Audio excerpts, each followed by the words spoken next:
There used to be a bookstore right in Brentwood, in Los Angeles. That was part of an open-air courtyard where there was a chicken stand. You could get chicken and you sit out and eat lunch. And then it was a two-walled bookstore, open-air bookstore. And I used to go in there quite a bit. And then I went to have lunch there. And I saw the cover and I judged the book by its cover, essentially. And I grabbed it and I ended up reading it cover to cover that night.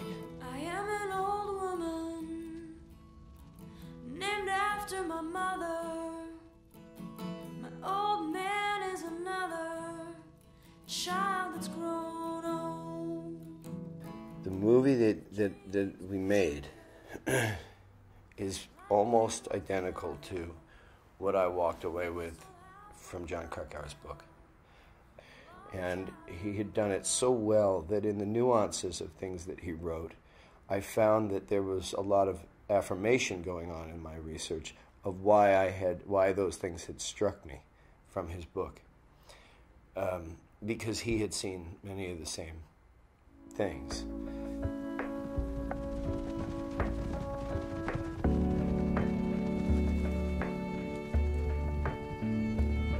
I just remember getting captivated and kind of mesmerized at the story of this guy who went to Alaska and how he stuck it out at the bus when he was kind of on his last legs, and it just had this huge impact on me, even just as a child.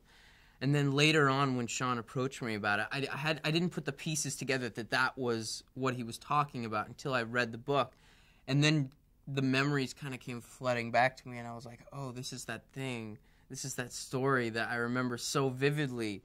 I think Chris McCandless was an incredibly charismatic, incredibly intelligent, incredibly disciplined person. You know, I think that he had grown up and had a lot of hard times that he had gone through personally.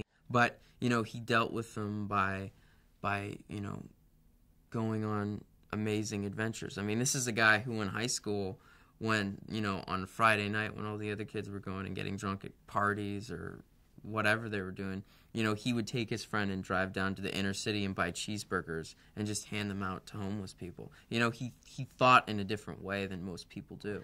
I don't need a new car. I don't want a new car. I don't want anything. Okay. Just these things. Okay. Everything has to be difficult. Thank you. Maybe Thank that's you. not what he means. Maybe he just wants his old car and it's not such a big deal.